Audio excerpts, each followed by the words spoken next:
Hello everyone, कैसे हैं आप सब। आज हम थर्ड पार्ट अपना एसिड बेसिस और साल्ट का पढ़ेंगे। इसमें हमें क्या कवर अप करना है। फर्स्ट पार्ट में हमने किया था एसिड के बारे में, सेकंड पार्ट में हमने किया था बेस के बारे में। आज हमें कुछ सॉल्ट्स पढ़ने हैं और कुछ यूजेस पढ़ने हैं। बहुत ज़्यादा इंपॉर्टेंट वीडियो रहेगी। Very very very important part. कुछ चीज़ें आपको डायरेक्टली क्रैम करनी पड़ेंगी इसमें, ठीक है। और डेफिनेटली 2 to 3 मार्क्स के क्वेश्चन आपको डेफिनेटली एग्ज़ाम में ज़रूर मिलेंगे। तो आप प्लीज़ जितना भी पार्ट कराया जा रहा है एटलीस्ट उसको तो अच्छा कीजिए, ठीक है।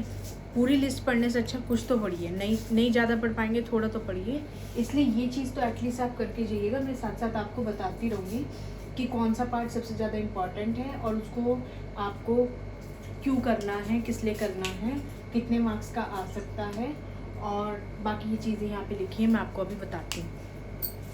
बस एक टर्म रह गई थी हमारी, जो मैंने लास्ट वीडियो में आपके साथ डिस्कस किया था। जब मैं सेकंड पार्ट डिस्कस कर रही थी उसमें मैंने एक टर्म आपको मैं बताना भूल गई, एल्कलाई, ठीक है। बेस वाले पार्ट में सिर्फ एल्कलाई टर्म रह गई थी। एल्कलाई हमारा बेस ही है, बेस हमारा एल्कलाई ही है। डिफरेंस क्या है, बस पानी में घुलने वाली बात। Base which are soluble in water उनको एल्कलाई बोलते हैं। बस जो बेस है हमारे, अगर हम पानी में उनको घोल दे रहे हैं तो वो हमारे एल्कलाई बन जाएंगे। इतनी सी बात आप माइंड में याद रख लीजिएगा। पूछ भी लेते हैं बट इसके चांसेस 1% से ज़्यादा नहीं होगा। इतना ही इसका चांस रहेगा पूछने का। ये इतना इम्पॉर्टेंट नहीं है, क्योंकि उससे भी ज़्यादा इम्पॉर्टेंट चीज़ें जो NCERT से ली गई हैं, कवरअप की गई हैं 10th क्लास की, वो और चीज़ें मैंने यहाँ लिखी हैं जो आपको करनी है। अब देखिए, एक्वारीजिया, ये एक एग्जाम्पल समझ लीजिए, यूज समझ लीजिए, जो क्लास 10th NCERT में भी दिया हुआ है इसके बारे में, और वहाँ पे भी क्वेश्चन एग्जाम में पूछा जाता है बच्चों से। लेकिन क्योंकि ये इंपॉर्टेंट तो मैंने यहाँ लिखा है इसका रॉयल वाटर भी बोलते हैं। इसमें हमने 2 एसिड का यूज़ किया, एक HNO3, एक HCl, ठीक है। अगर हम स्ट्रॉन्ग एसिड्स की बात करें, मैंने 3 एसिड लिखे थे, H2SO4, HNO3, HCl। तो अगर हम बात करें HNO3 और HCl की, तो ज़्यादा कौन आपका स्ट्रॉन्ग रहेगा? HNO3 स्ट्रॉन्ग रहेगा। लेकिन रेशियो जो इसमें यूज़ करना है ना, वो फिक्स यूज़ करना है, वो फिक्स रहेगा, यानी कि 1 और 3 का। अब स्ट्रॉन्ग वाले के पास क्या रहेगा, रेशियो कम रहेगा, और वीक के पास क्या रहेगा, रेशियो ज़्यादा रहेगा। तो HNO3 का रेशियो 1 और HCl का रेशियो 3 रहेगा। इसे रॉयल वाटर बोलते हैं, शाही पानी, ठीक है। इसको गोल्ड स्मिथ यानी कि सोनार यूज़ करते हैं ज्वेलरी की क्लीनिंग में, जैसे कि गोल्ड, सिल्वर, प्लैटिनम, कुछ भी, एक्सेट्रा एक्सेट्रा एंड एक्सेट्रा। ये आपका एक्वारीजिया हुआ। तो इम्पॉर्टेंट, वेरी इंपॉर्टेंट, बहुत ही इंपॉर्टेंट रहेगा आपका ये टॉपिक एग्जाम और पॉइंट व्यू से। एसिड रेन, पीएच के बारे में डिस्कस किया था मैंने। एसिड रेन की अराउंड आई थिंक सो मैंने 5.5 या 5.6 के अराउंड आपको बताया था। क्योंकि एसिडिक है तो 0 से 7 की रेंज में ही रहेगा, इससे ज़्यादा तो नहीं जाएगा। अब एसिड रेन की अगर हम बात करें, होगा क्या, देखिए ये आपका क्लाउड है जिसके अंदर वाटर है। एटमॉस्फेयर में आपका क्या होगा, SO2 रिलीज होगा, NO2 रिलीज होगा, जो ऊपर जाके पानी से रिएक्ट करेंगे। जो क्लाउड्स में आपके पास पानी रहेगा, एटमॉस्फेयर में पानी रहेगा। उसके बाद जब आपकी रेन होगी तो H2SO4 और HNO3 यानी कि सल्फ्यूरिक एसिड और नाइट्रिक एसिड के फॉर्म में वो रिलीज होगा। यही हमारा एसिड रेन है। शॉर्ट फॉर्म में याद कीजिए, इतना डिटेल में कहानी वानी याद करने की ज़रूरत नहीं है, ठीक है।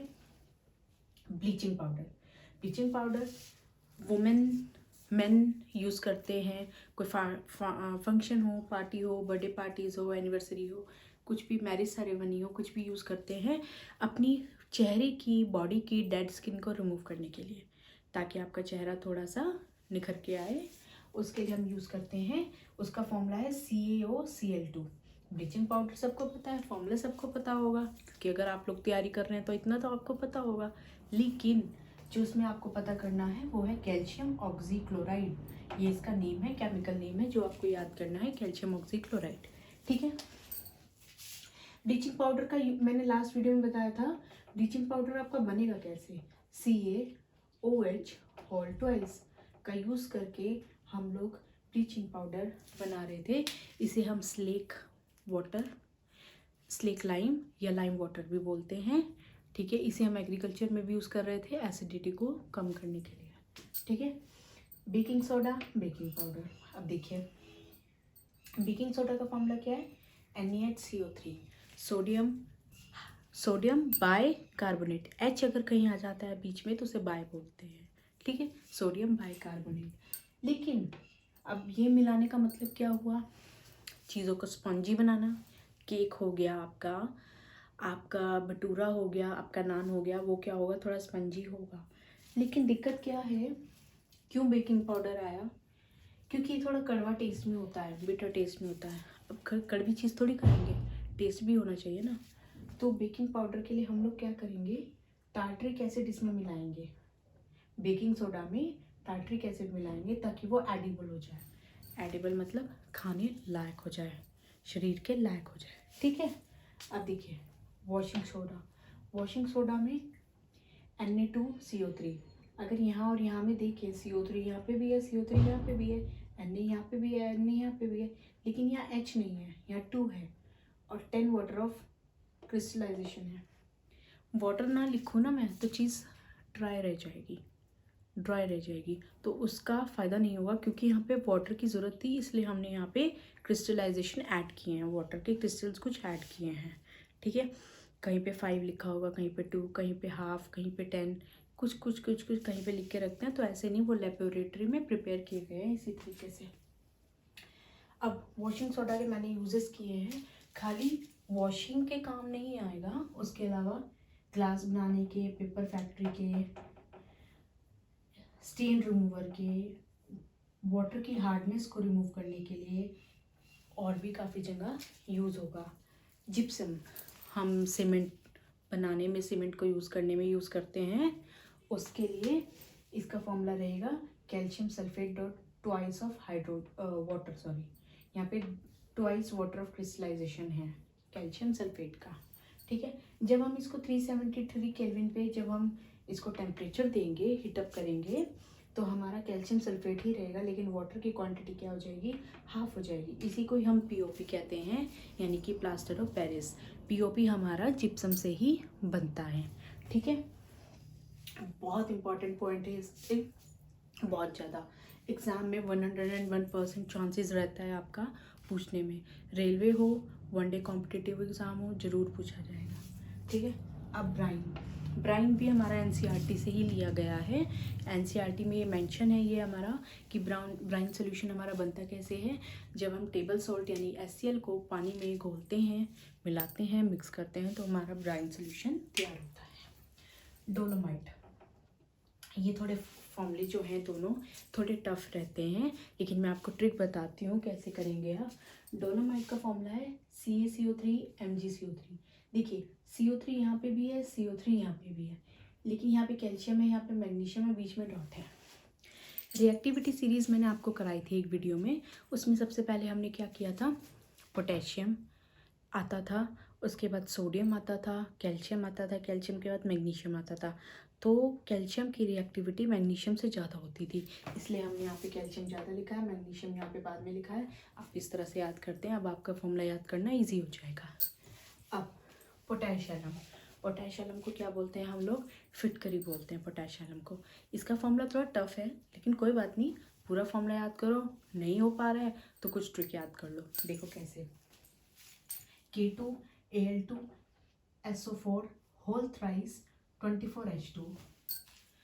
आप पूरा नहीं याद कर पा रहे हो, कोशिश करो याद करो, नहीं कर पा रहे हो 24H2O मतलब 24 वाटर ऑफ क्रिस्टलाइजेशन याद कर लो, ताकि आपको ऑप्शन मिले, आप आराम से टिक तो कर सको, कोई प्रॉब्लम ना हो, ठीक है। ये आपका पोटेशियम है। अब देखिए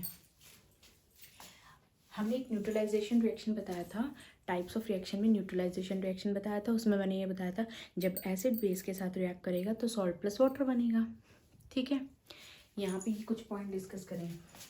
स्ट्रॉन्ग एसिड होगा और स्ट्रॉन्ग बेस होगा तो आपका सॉल्ट कैसे बनेगा, न्यूट्रल, मतलब एसिड और बेसिस के हिसाब से आपका सॉल्ट भी स्ट्रॉन्ग बनेगा।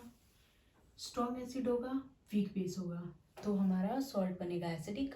अगर बेस स्ट्रॉन्ग होगा तो बेसिक सॉल्ट बनेगा, एसिड स्ट्रॉन्ग होगा तो एसिडिक सॉल्ट बनेगा, दोनों स्ट्रॉन्ग होंगे तो सॉल्ट भी स्ट्रॉन्ग बनेगा, ठीक है। ब्लू विड्रॉल, जिसे नीला तोता बोलते हैं, बहुत इंपॉर्टेंट पार्ट है। केमिस्ट्री एनसीईआरटी बुक में, साइंस की 10th क्लास की एनसीईआरटी बुक में ये मेंशन है। Copper sulphate .5H2O, copper sulphate .5 water of crystallisation यहाँ पे मेंशन है। इसका कलर ब्लू होता है, ठीक है, ब्लू क्रिस्टल्स फॉर्म में। अब देखिए पोटेशियम क्लोरेट, पोटेशियम क्लोरेट हम लोग माचिस बनाने वाली फैक्ट्री में, इंडस्ट्री में यूज़ करते हैं, ठीक है। ये आपको याद करना है कुछ ये क्योंकि इम्पॉर्टेंट है। Direct question, one liner question आपका बनता है। ऐसे बहुत सारे वन लाइनर क्वेश्चंस आपके बनते हैं, लेकिन जब आपका थोड़ा सा पार्ट कंप्लीट हो जाएगा केमिस्ट्री का या साइंस का, उसके बाद मैं आपकी क्वेश्चंस की जब प्रैक्टिस कराऊंगी तो कुछ क्वेश्चंस वहाँ पे आपके बहुत सारे तैयार हो जाएंगे जो आपको एग्जैक्ट क्रैम करने हैं, समझने हैं। इससे आपके बहुत सारे क्वेश्चन तैयार हो जाएंगे और आपका साइंस में थोड़ा कॉन्फिडेंस इंक्रीज़ होगा, ठीक है। ये पार्ट ये इतना इम्पॉर्टेंट नहीं है, और ये सारा ही पार्ट जितना भी है इम्पॉर्टेंट है। मोस्ट ऑफ द पार्ट ये वाला जो है, इसको तो आपको क्रैम करने की बहुत ज़्यादा ज़रूरत है। 101% चांसेस रहेंगे क्वेश्चन आने में। आई होप कि ये वाला पार्ट आपको समझ आया होगा, और प्लीज़ इसको ध्यान से पढ़िए, क्रैम कीजिए, ठीक है। आज इतना ही, नेक्स्ट वीडियो में हम नया टॉपिक के साथ आपके साथ मिलते हैं। Thank you.